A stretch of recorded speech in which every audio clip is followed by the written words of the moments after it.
All right. Thank you, everyone. Thank you for joining. I know we have a few more maybe that will come into the Zoom as we are underway, but want to be respectful of time and just appreciate you all taking a few minutes of your busy schedules to join us this afternoon for this important topic. So welcome again. We're happy to have you and so glad you could join us. So my name is Michelle Heil. I'll be your moderator today and wanted to just go over a few housekeeping items before we jump into the presentation. Hopefully you have seen as you came into the Zoom that there is a Q&A button as well as a chat feature. So please throughout the call, drop your questions, your thoughts, your questions, concerns, ideas for the program today in those boxes, and we will definitely cover those at the end of the call. Also, participants, please stay with us through the end. We will have a post-event survey that will pop up, and if you complete that survey today, you will be entered in for a drawing for a Pampered Chef quick cooker as well. So definitely want to have crowd participation today. So that will be a survey at the end. All participants are muted. So again, the Q&A or the chat feature will be how you can submit your questions. And throughout the program this afternoon, we will also have periodically some poll questions that will pop up intermittently on your screen throughout the webinar. So please participate in those as well. It really helps us, one, sort of know who's here, as well as what information is most beneficial today while we're going through this important information. So I think I'll give it another minute or two, but maybe we can go ahead and share that first poll before we get started. Yeah, there you go. So that poll question popping up now, definitely participate. That really helps us, gives us an idea of who's joined us today. And wherever you're from, whatever role you identify most with, we're just so glad that you're here. So thank you again for being with us this morning or this afternoon now as we talk about food as medicine. So on behalf of the American Cancer Society, on behalf of Kroger Health, it's a pleasure to have you here and just thank you again for joining. Let's go ahead and get started. Next slide. So my name is Michelle Heil, and again, I'll be facilitating today and happy to be here with you. Just a quick background, my background with ACS has spanned about 15 years, and it's been a pleasure working closely with partners like Kroger, like Dr. Wakins, to present information like this for today's webinar. I'm based in Nashville, and I serve as our Senior Manager for Cancer Support here in Tennessee, and we're delighted to have you. I want to, though, first kick it over to Dr. Wakins to introduce himself and to share a little bit with you about why we're hosting this call, a little bit about the partnership between ACS and Kroger, as well as just his reason for partnering and volunteering with ACS and why today's call is so important. So Dr. Wakins, it's an honor to have you, and thank you so much. I'll pass the torch to you now. Yeah, well, thank you, Michelle, and thank you for the kind words. One of the things that you know about my journey and my story with ACS is that unfortunately everyone has a cancer story, and cancer has affected hundreds and hundreds of thousands of people alone in Middle Tennessee, but unfortunately around the world it is just a huge issue. And really, we're here today to learn a lot about how nutrition can affect cancer and its importance in how a healthy diet is really beneficial. And just as a bit of backdrop, our initiative around food as medicine has been really instrumental in helping to change the way America eats, and specifically to address a couple of key types of disease states that are really driving the cost of care in this country. And so I don't know if the group is aware, but obesity moving forward will replace smoking as the #1 modifiable risk factor for all cancer types. So a healthy diet is important to maintain a healthy weight, but it also is important in terms of helping us reduce our overall risk for cancers. And so one of the things that we've been working on at Kroger and Kroger Health is our food as medicine program. And you'll hear a lot more from Katy Keogh and what her team has been working on. And it's with a great honor that we move over to the next slide and get this webinar on the show, get the show rolling. Absolutely. Thank you, Dr. Watkins. So just to back up for a second and just share, the American Cancer Society mission. So why we do what we do, why are we here?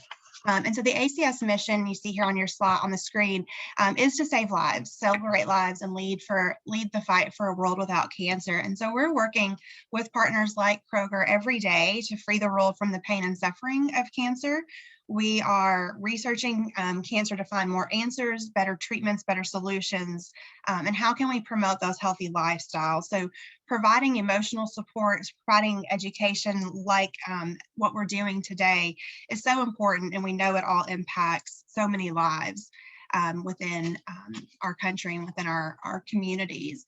So the next slide too, just underscoring, I believe, what Dr. Watkins shared as well is, this is really where our partnership, really aligns beautifully. So we are here today, and we partner with Kroger, ACS, and Kroger to come together to change the way America eats.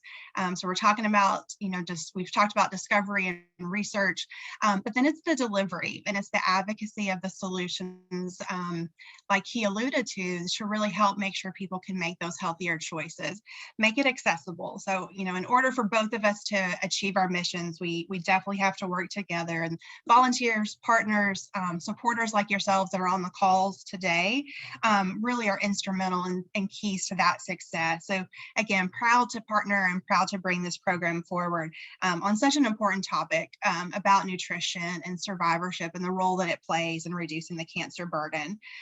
So Dr. Watkins, thank you so much. Thank you for volunteering. Hopefully everyone saw his bio on the slide. He wears many hats, but we're really grateful too for the volunteer leadership that he extends our Tennessee area board here in Nashville. So we hope after today's call, you leave with a strong sense of what is about this partnership and the solutions that you can take home and use in your day-to-day. Our next slide, I believe, gives just a little bit more insight into the overview and underscoring again the importance of today's topic.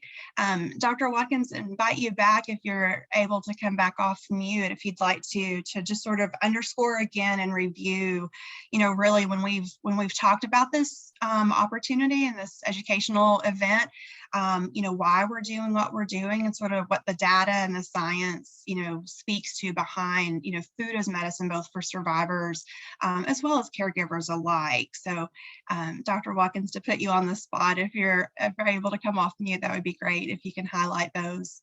Well, thank you, Michelle. And let me underscore how important partnership is with the American Cancer Society and Kroger. We appreciate the partnership. We've been working together for a number of years. Volunteerism is at the heart of what we do as a caring organization. And so let me just start by underscoring and recognizing that anybody who has received a cancer diagnosis, it's life-changing. It's life-changing not only for the patient, but also for caregivers and families. It's a very, very difficult time. And during that time, it is stressful, and many treatments, to include chemotherapy and other types of treatments, can put the body in a nutritional deficit. Therefore, consuming the right amounts of foods, and Katy will get into the details, but having the right caloric balance between things like your caloric load, right? Things like your how much protein you're consuming, how much fat you're consuming, saturated versus unsaturated fat, but then also how to balance that through a healthy approach, right? So we all know the details that are on the screen here. About 18% of cancers are related to body weight and physical inactivity, and that we know that these can be prevented. And then understanding that going through the therapies that are commonly heard in cancer therapy. You may hear things like chemotherapy, there may be radiation therapy. All of these things can put the body at a nutritional deficit I just mentioned. And so eating right becomes very important. Folks are often tired, they have other symptoms, and so it may be difficult for them to exercise. And then on top of that, you know that many people are in a phase where they're potentially losing a lot of their body weight through chemotherapy and other therapies involved in cancer treatment. And today's webinar is to hopefully provide education and awareness. Our team of dietitians and nutritionists are really skilled at really tailoring practical and personalized information that allows our caregivers and others to make good choices to help cancer survivors through a very, very difficult time. And so with that, next slide, please. Yeah, I think we definitely want to poll the audience one more time. Oh, I'm sorry, I got ahead of myself. No, that's okay. That's okay, Dr. Wakins. Thank you for giving that overview. I think it helps really set the table, if you will, and that was a pun intended. So the next poll, we want to just kind of check in and level set, kind of where our knowledge is on this topic. So you'll see this as sort of a pre-test question, if you will, for the session. So before we go any further, definitely take a minute to participate in that poll. That should have appeared on your screen now. So thank you for that. And then I think, Dr. Wakins, I think we're ready for our guest of honor, the keynote of the hour. So grateful to have the entire Kroger team support, and have really enjoyed working with your team.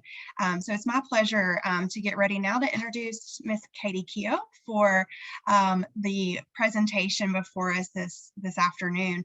While I'm getting ready to introduce Katy, though, we've got one more quick poll question. So this one's really going to drive to the topics today, and hopefully there at the end really help us understand, maybe where some of the questions and where we can spend some extra time in our Q&A. So thank you if you finished poll number 2. The third poll before you now really will just help us be better informed as we get ready for the Q&A as we wrap up in the hour. So Dr. Wakins, thank you again. And now it's a pleasure truly to introduce Katy Keogh from the Kroger Health team. Katy, it's been a joy collaborating with you and the entire team. So really honored and grateful for your time today.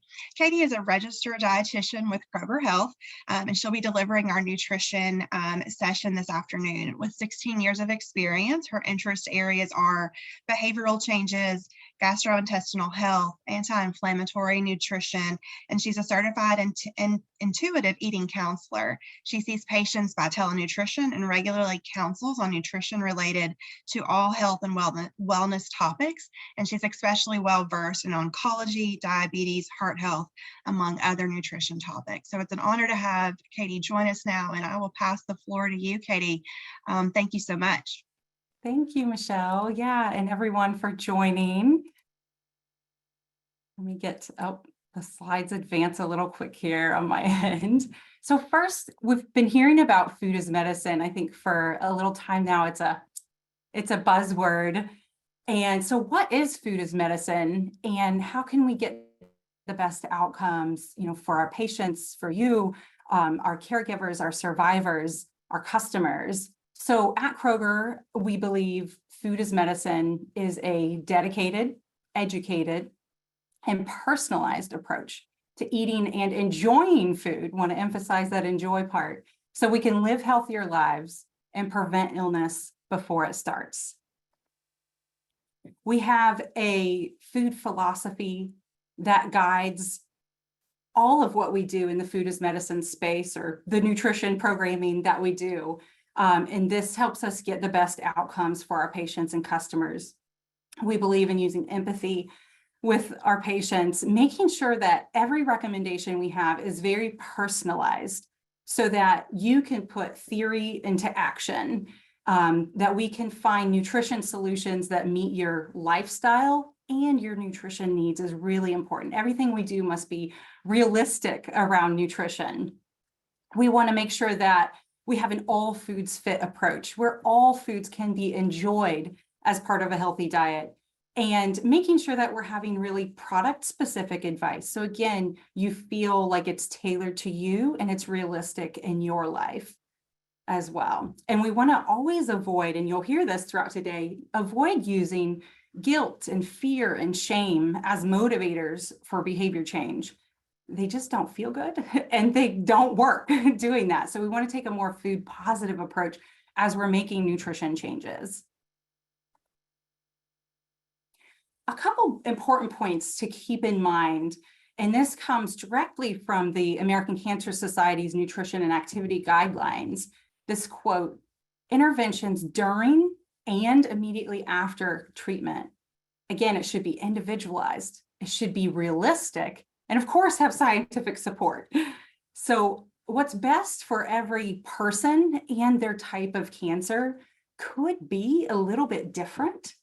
We want to be tailoring things again to people's individual challenges and symptoms, and a dietitian and your healthcare team can help sort out what is best for you. Unfortunately, misinformation can be a little rampant out there with regards to cancer treatments and, oh my goodness, nutrition and supplements. Where do we even begin? So, I mean, from our own family and friends, we can be getting misinformation, and certainly, of course, from online social media. So luckily, we have organizations like the American Cancer Society.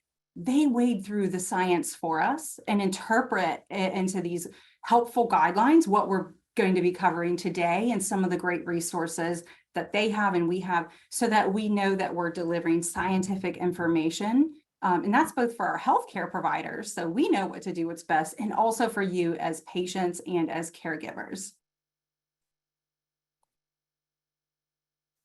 We're going to be covering two unique phases of nutrition.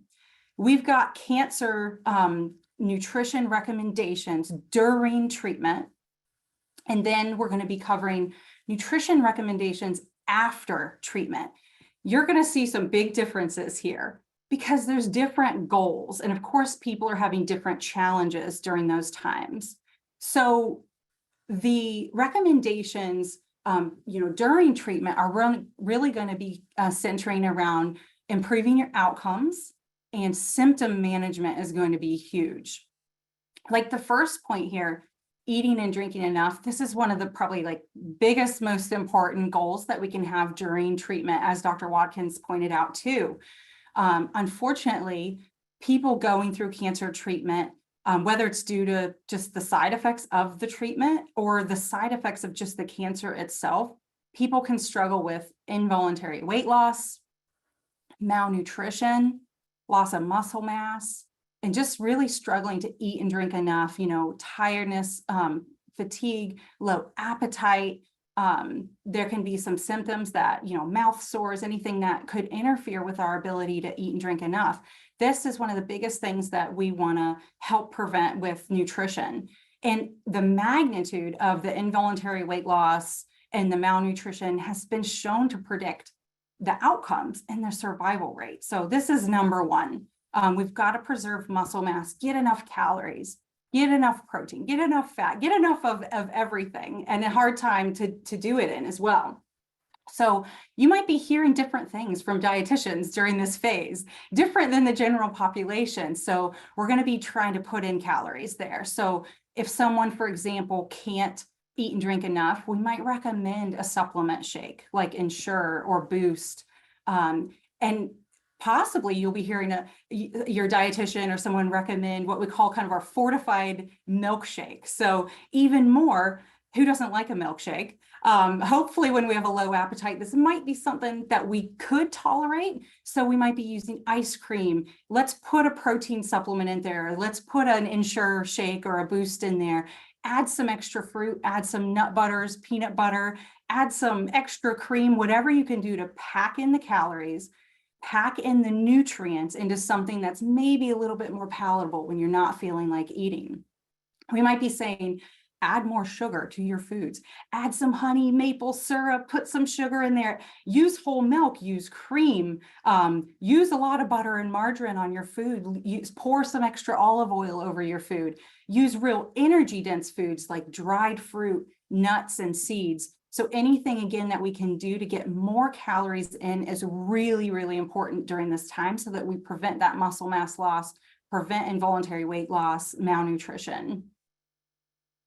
The second point here, when we can eat, we want to try to get as balanced nutrition as possible.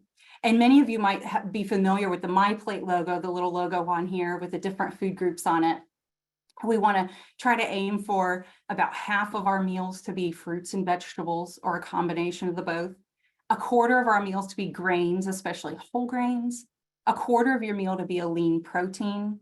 And then having a dairy or a dairy alternative several times a day. This is going to give us the nutrients that we need to help our body function the best and support our immune system. And ideally, we really tend to fall short in the plant category. So we want to be eating more, again, fruits and vegetables. You're going to hear that theme, no brainer, throughout the session today: beans, nuts, seeds, and whole grains. We also want to have up our sleeve some convenient ways to get these things in. So go for frozen fruits and vegetables, go for canned fruits and vegetables, go for canned beans, dried fruit. We might be needing to have some better for you frozen meals up our sleeve. Maybe have some meal kits handy for when we just don't have the energy to cook or to get to the store. Third here, food safety is always important for everyone, but especially we need to be diligent during cancer treatment. Definitely at higher risk of having some poor outcomes if we did get foodborne illness. So we need to be a little bit more diligent with cleaning our surfaces, cleaning hands, cleaning produce before we use it.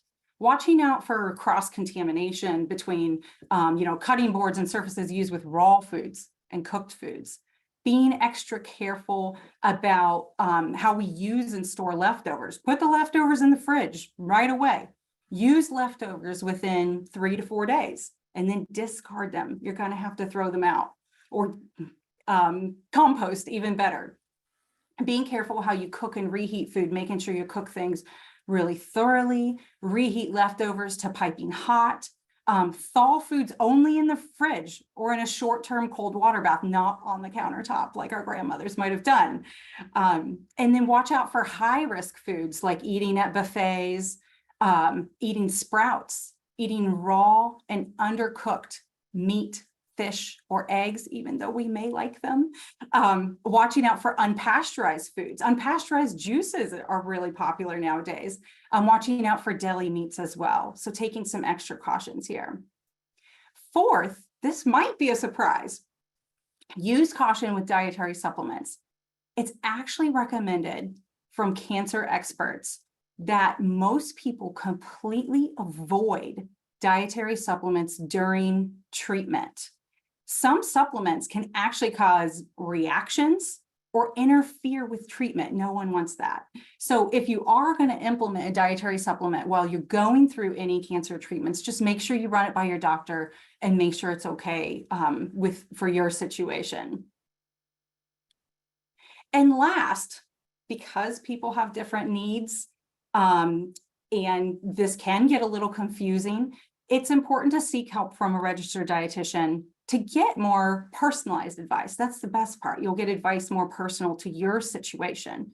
Dietitians can help take into consideration any dietary restrictions you have, your culture, your desire to cook, your ability to cook, and any other unique needs, your budget that you may have. This is really important, especially for people that are struggling with malnutrition.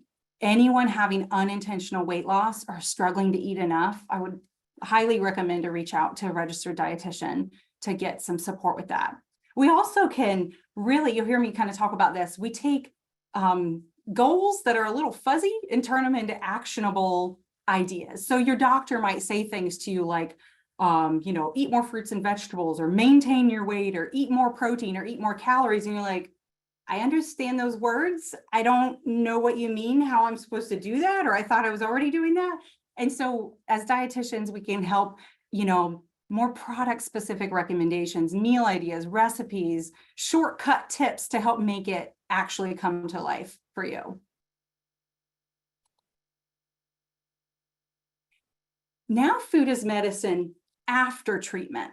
So these set of nutrition guidelines are going to consider that your symptoms have fairly resolved. You're not going through many more treatments, or everything's kind of at a nice stable level now. Now, one thing to note, a couple things, is that if you are experiencing any malnutrition, unintentional weight loss, or still struggling to eat or drink enough, or having some severe symptoms still from cancer or treatment, these guidelines I'm going to cover do not apply to you. You'd be using what we just talked about on the previous slide. So work with your healthcare team. If you're not sure, then we can help decide what recommendations, nutrition recommendations are best for you. An important point to note for food as medicine after treatment is that people with a cancer history are of course, we're going to be eating for preventing reoccurrence of cancer. But another big thing is that they're at a higher risk of other health conditions. So what is best for eating for diabetes and diabetes prevention, and heart health prevention, and all the other chronic condition prevention guidelines are important here. So we're going to be eating for increased survival, not only from cancer, but also from all conditions. Now I've had patients sometimes say, I'm eating from too many guidelines, I'm confused. Luckily, there's some commonalities. So the common themes that we'll be covering survival from everything, prevention. And to note that survivors who follow a general healthy dietary pattern have about a 10 to 12% lower risk of dying from cancer or any cause. And again, we're actually concerned about some of those other causes as well, again, like heart health. So this won't be too much of a brainer for you, but going plant forward, we're going to hear lots of plant themes today, like our backgrounds here, full of plants today. Plant forward, we're going to want to incorporate more fruits and vegetables, more whole grains, beans, nuts, seeds, and soy foods. Think about strategies to incorporate more of these things just into your already everyday things. So, I mean, if vegan and vegetarian is not up your sleeve, that is fine. Let's try to incorporate more plants into your already meat-based dishes, perhaps. So let's say you're making tacos. You can do what we call the mushroom blend, where we're dicing up, finely chopping mushrooms, and we're mixing it into taco meat. Or we're mixing riced cauliflower into taco meat, or we're mixing the mushroom blend into burgers or meatloaf, or perhaps we're putting tofu into smoothies. Maybe every time you have a salad or a pasta dish, we can use a can of beans in there to kind of bulk it out, extra fiber, extra protein, extra nutrients here, extra plants. On your cereals, putting nuts or seeds. On your toast, sprinkle a few chia seeds or hemp seeds or flax seeds, whatever you would like. Switching some of your grains to whole grains. So whole wheat bread, whole grain bread, whole wheat pasta, brown rice, whatever we can do to bulk up those plant foods. Remember, grains are plants. I know we have a very carb conscious society nowadays, and a lot of people that end up reducing their grains or their carbs sometimes end up eating more meat and more snack foods because we got to get full from something. So we don't want to be swapping plants for non-plants. So let's think that, there's some really great, powerful immune supporting nutrients in our whole grains. And they're a part of all of the heart healthy diets, the Mediterranean diet, and certainly important for cancer prevention, whole grains. And soy foods I mentioned have been shown to reduce the risks for not only cancers, but other health conditions as well. And this is recommended even for estrogen sensitive cancers. So even things like breast cancer, soy foods, especially whole soy foods, are recommended. So whole soy foods would include tofu, tempeh, edamame or soybeans, whatever you want to call them, soy nuts. The next point here, eat the rainbow. Again, I know a plant theme again, but this is all about getting as many colors, variety of colors that we can. Remember that all forms, if you remember anything, all forms of fruits and vegetables count. It does not matter if they're canned, dried, or frozen, or fresh. They're all great, and they all have, every color of fruit and vegetable has its own unique vitamins and minerals that are powerful immune supporters. A lot of people tend to be lower in fruits and vegetables at breakfast, snacks, and lunch. We usually get them at dinner. I know not everyone does. That's great. Keep them at dinner, but also think about how can I add a half a cup or at least a cup, at least to any of these other meals as well. So think again about on any cereal or oatmeal, can I add fruit or dried fruit or canned fruit, whatever? Can I add maybe instead of jam or jelly on the toast, could I add sliced fruit, bananas, berries, strawberries? How can we add more, perhaps again, cauliflower rice into things? So white is still a color and still a powerful antioxidant, cauliflower being white. How can we add that in? We don't have to replace the rice, but anytime we're making like a rice casserole or a risotto or a stir fry with rice, bulk it up with some cauliflower rice. Can we add freeze-dried fruit to yogurt? Anytime you're making a pasta dish, mac and cheese, casseroles, what about throwing in frozen broccoli, frozen peas, frozen whatever you like, to again, kind of bulk that up. Third, we want to aim for adding more anti-inflammatory proteins. So our biggest anti-inflammatory proteins are, no brainer, plant theme, plant-based proteins like nuts, seeds, again, beans, those whole soy foods again, and then certainly fish and seafood as well. If other meats that are going to be more anti-inflammatory are going to be our lean white meats. So think skinless chicken, 90% lean ground turkey, and those sorts of things.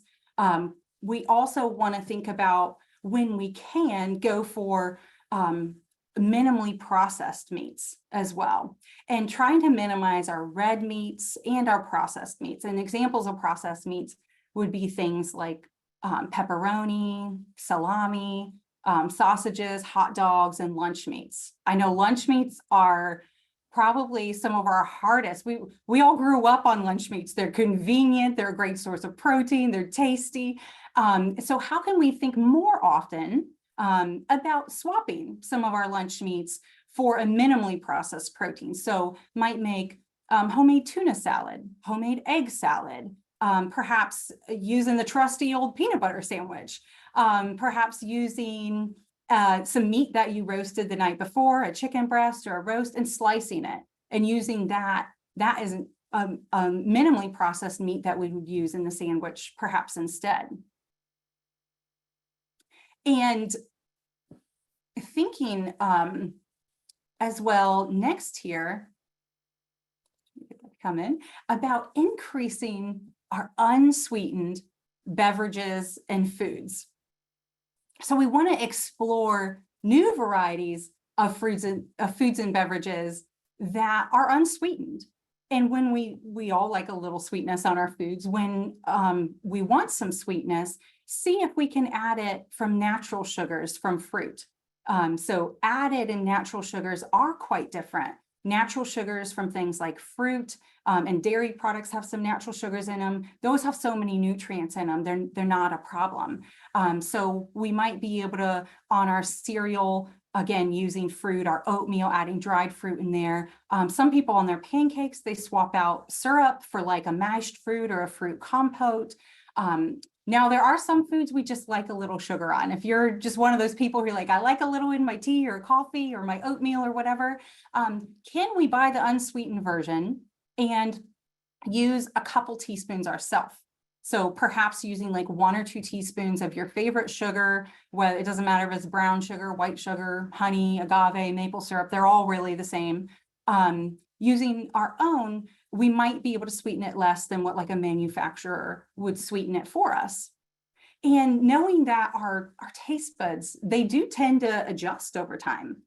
Anyone that's ever like lowered their salt intake, I'm sure there's a couple people in here, you know, at first it's a little hard, and then after a while you're used to it. And then you have something salty and, you know, go, oh, that was way too salty. The same thing happens, you should notice with sugar, how much we need to still have a food enjoyable will come down over time as we lower the amounts that we use.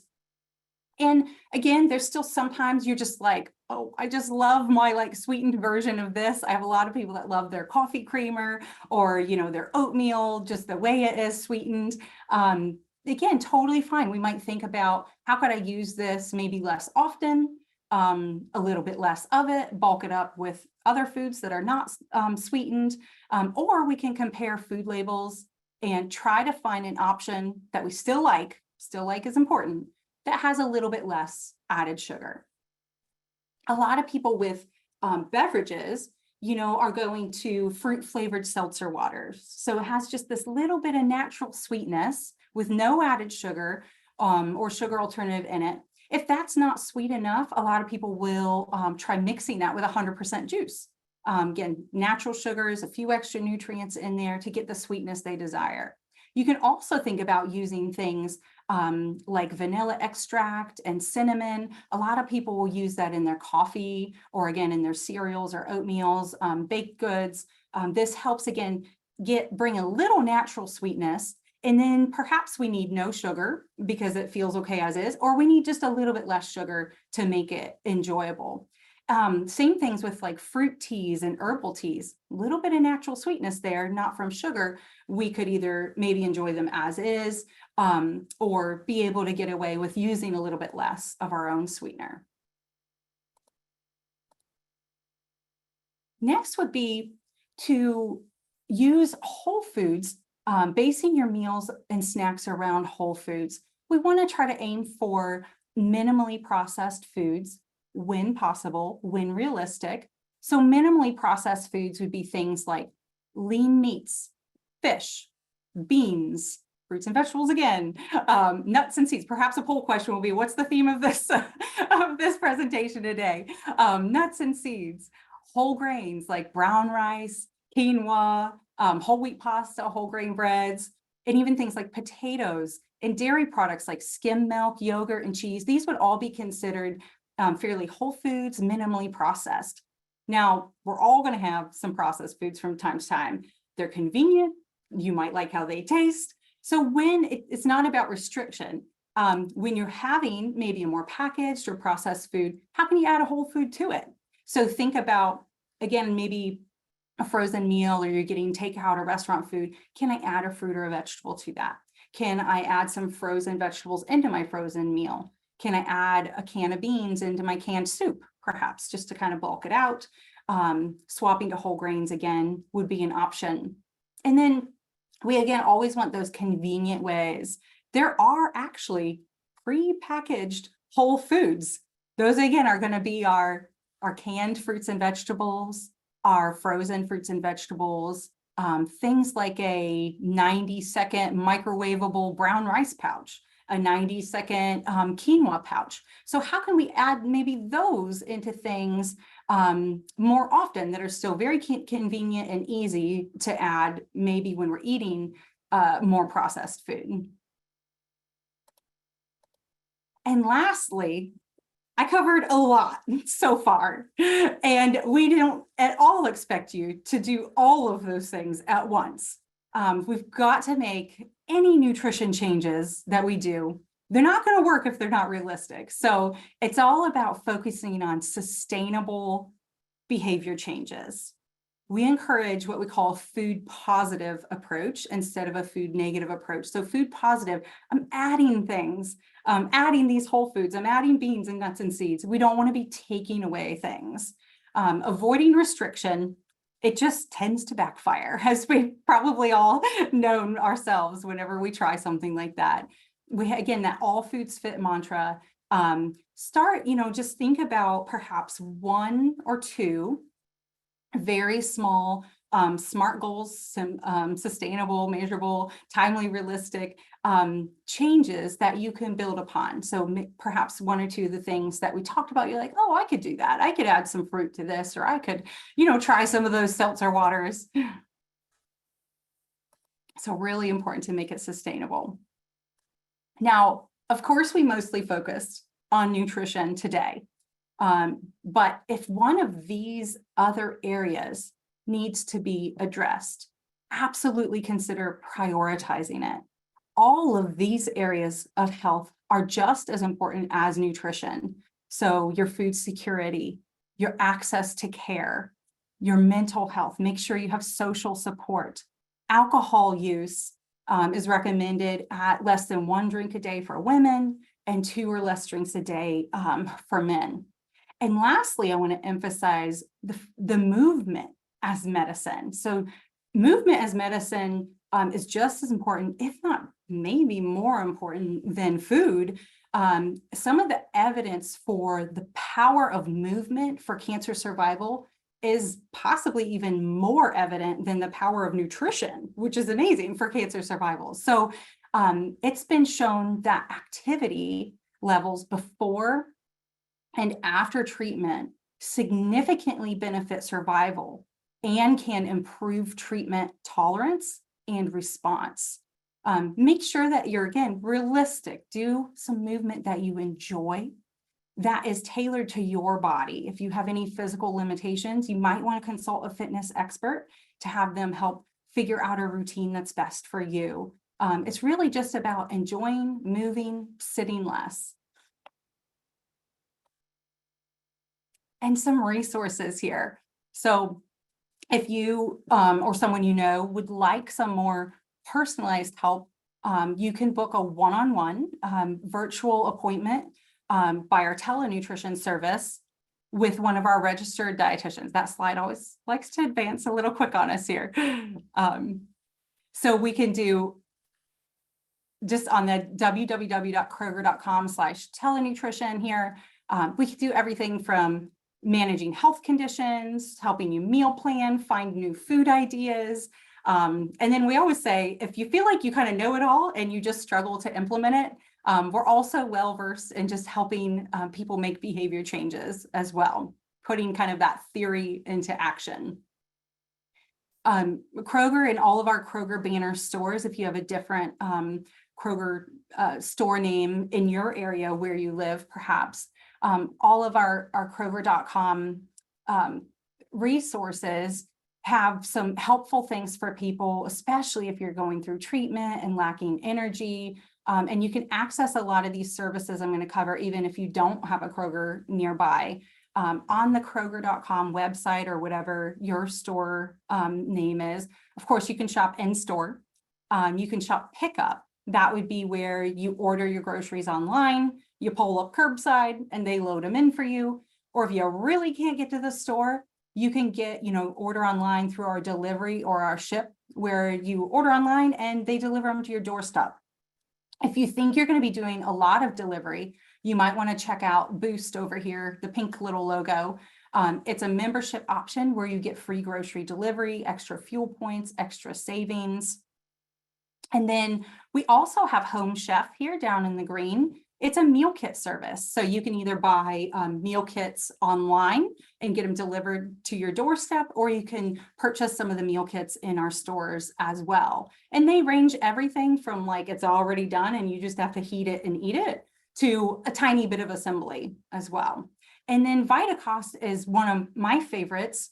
It is an online shop which has great prices on specialty food products and supplements. This is especially great for people that have like a restricted diet, an allergy, or an intolerance. There's a lot of unique like gluten-free foods and vegan foods and things that you might not find in other places. And it's delivered to your doorstep as well. Next, something a lot of people don't know that we have is called Opt Up. Opt Up is having like your own little dietitian in your computer or in your phone shopping with you. So OptUp is a nutrition rating system that helps you simplify choosing nourishing foods. You can see a product score, like this one's got like a 50, I believe. My screen's a little small. Products are scored from 1 to 100, with higher meaning more nutrition attributes to the food. You can see over here, scores tend to increase by having like fruits and vegetables and unsaturated fats and things, and scores decrease by having added sugars and saturated fats.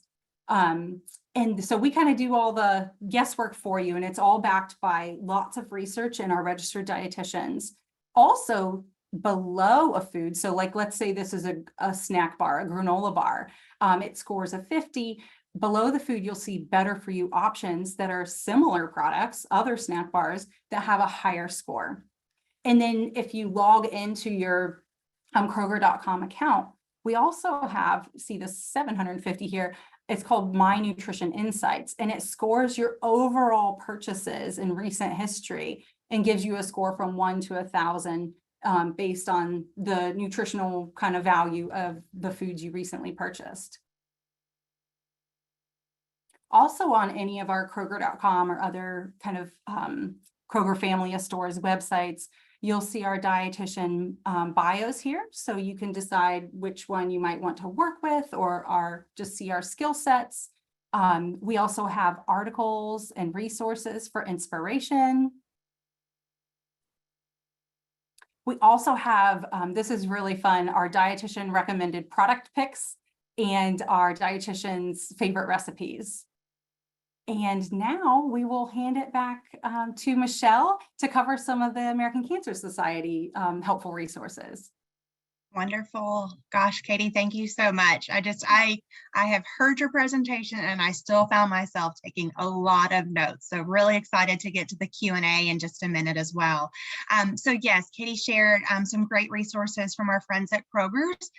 We also wanted to be sure that you had some links and some places that you could turn to from the American Cancer Society, both for survivors and caregivers.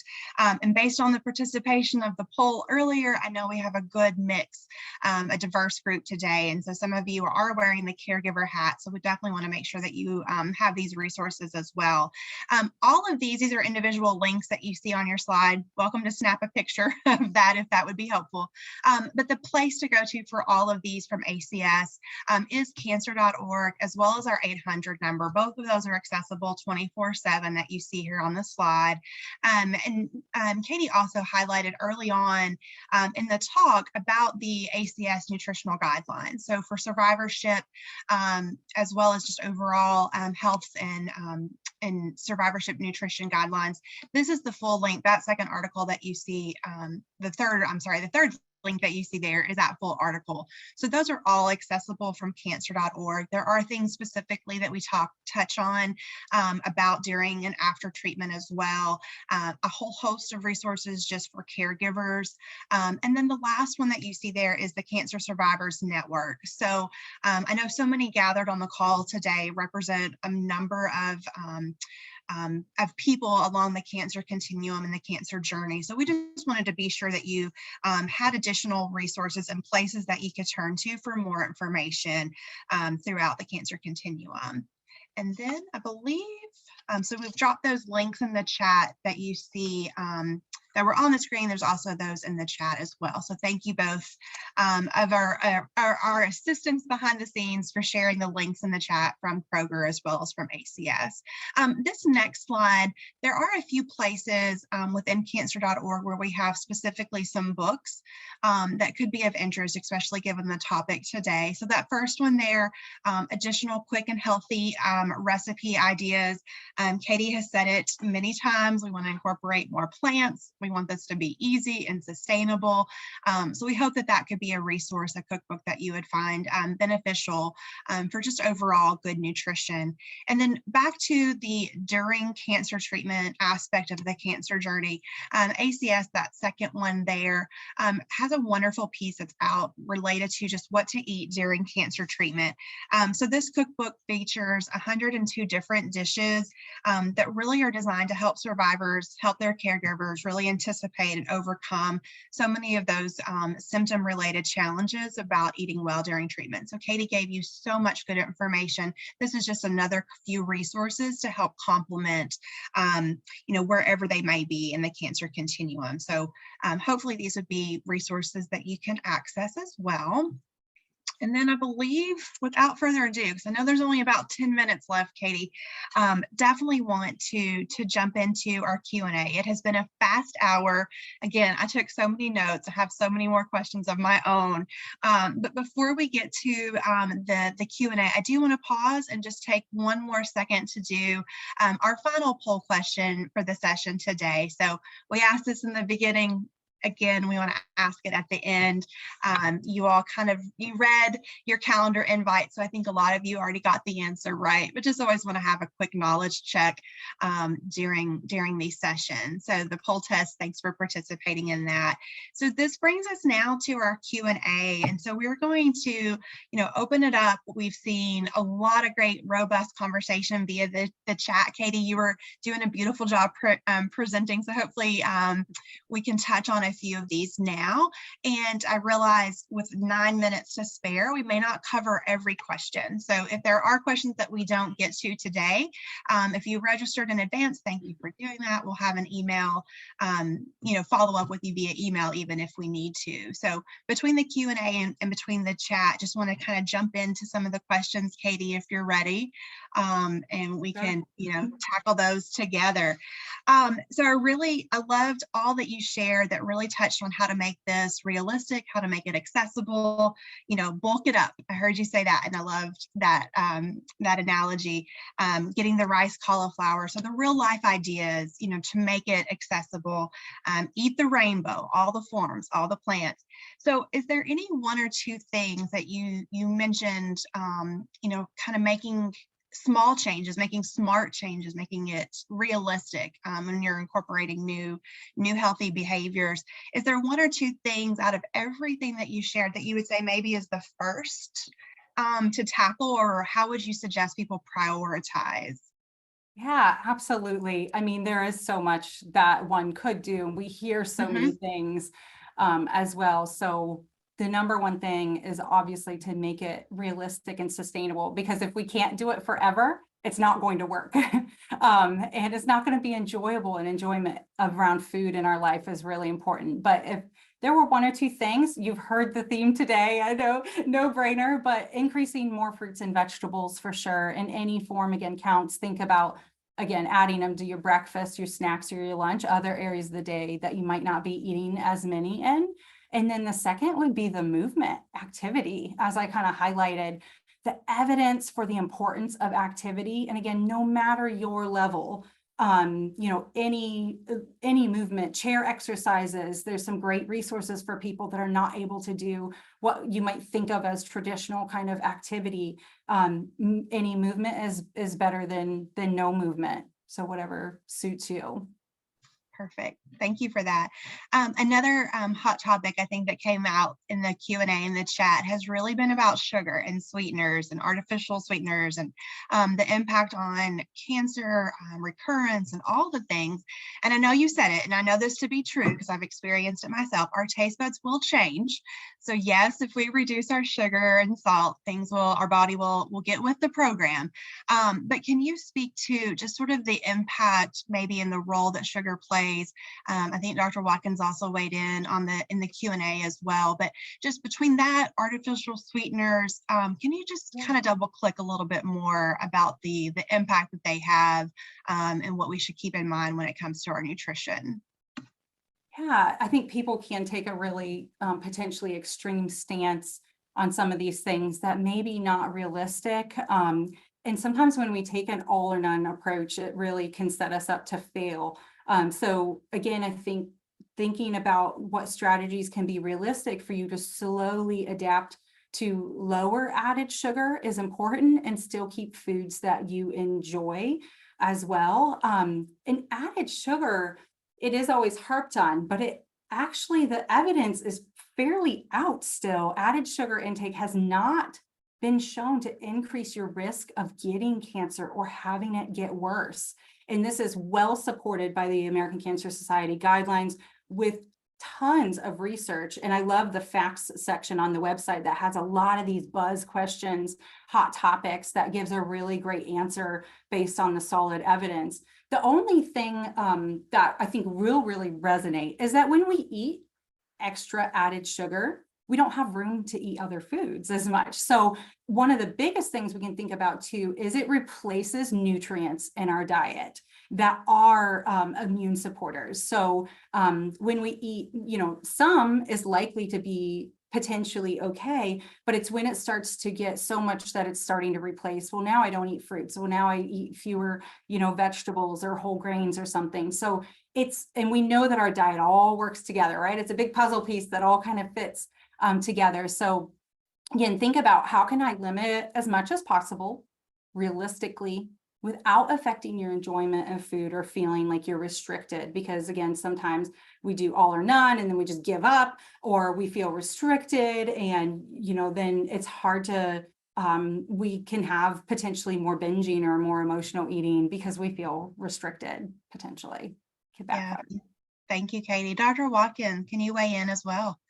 Yeah, so I know there's been several questions and regarding sugar fueling cancers. And just to be clear, when we're talking about, and not to get too technical, but there's been a study back in 2019 that cited a glucose transporter 1 creating hyperactive cells. And so glucose is used to provide energy and growth to lots of cells in our body.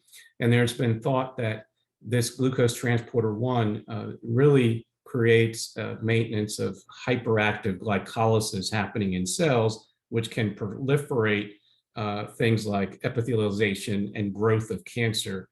However, what we're finding is that it is more important, just like Katy said, is to maintain a well-balanced diet and to really be mindful about things like added sugar, because if you're getting full on added sugar or not getting full, you're actually maybe adding more calories than needed.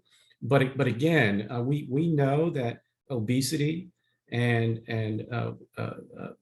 being overweight contribute to almost more than almost a dozen types of cancer, pancreatic cancer, ovarian cancer we talked about, colon, rectal cancer, cancer of the pancreas, multiple myeloma. Many of these things are really, you increase your risk factors. And so when you are with your oncologist and you're hearing, don't fuel the cancer, well, again, they're trying to get you into a better optimal nutritional state to give your body a chance to combat the cancer and fight alongside of the chemotherapeutics that have been prescribed. So hopefully that answers the questions that are out there.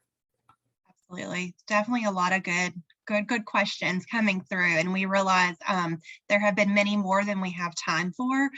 So definitely wanted to just note before we close as well, if we didn't get to your question, if we haven't been able to answer it live in the chat or in the Q&A, that we do want to follow up with you directly. So thank you, Katy, and thank you, Dr. Watkins, for chiming in. And you will get an email from us, and we'll include some of these links in that email as well. And we will have a survey that pops up in just a minute. And don't forget to take that so you can be entered into a drawing for a Pampered Chef instant cooker as well. So before we wrap up, Katy, anything that you want to kind of underscore or highlight one more time for the good of the order, because there's been so much good content today. Thank you so much. Yeah, we always want a takeaway. So think about perhaps one or two things that you learned today, or maybe just remembered, maybe you already knew it, but you're like, oh yeah, I want to do that. So try to set yourself, one or two small, realistic, nutrition or activity goals that you'd like to implement from your takeaways today. And feel free to either, if you want to share it, chat it in the chat, or just write it down, keep it to yourself, but remember it in your head, share it with a friend. So we'd love you to just action on something that you feel passionate and motivated and feel like is realistic for you in your life. Yes, absolutely. That's so true. Make it realistic. So thank you. Well, we appreciate that. Definitely share it and keep the conversation going. We realized an hour went fast, and we could talk for a lot longer. Katy, your presentation was so impactful, so full of great information. So just thank you again for that. And we hope it's the beginning of the conversation. We realize this topic, maybe is the one that we don't carve out enough time for when we're talking about all things oncology and cancer and survivorship. So we really hope today the dialogue has been helpful. Please have a conversation with your physician, with your oncology care team. Seek out your friends at Kroger, all the resources that Katy and Dr. Wakins shared. There's a great number of things at your fingertips. You're not in this alone. And I think that's something for ACS that we always try to underscore, is that we're all in this together. If you've heard the C word at any point, you're not alone. We're here for you, and your friends at Kroger are here for you as well. So call us. The 800 number earlier that ACS shared, you have the links from Kroger as well. So keep the conversation going. Seek out dietitians, seek out nutritionists, fill your village with people that are going to help you in this space be successful, both as a survivor in treatment, but especially for after treatment. And I think Barb, one of our participants, noted it in the chat, especially for those caregivers too. You guys have to stay healthy. You can't take care of those loved ones yourselves if your health isn't coming first as well. So for everyone on the call today, just thank you again for your time and for the presentation. The survey for the drawing and for your feedback will be really, really impactful for us as we look at how can we do something like this again in the future, and where do we go from here with this conversation. So please give us your feedback in the survey. Of course, be entered to win a Pampered Chef gift for participating today. So with that, I believe we're ready to close this webinar. Thanks all for joining, and we'll be in touch. Be well. Thanks, everyone. Have a good day.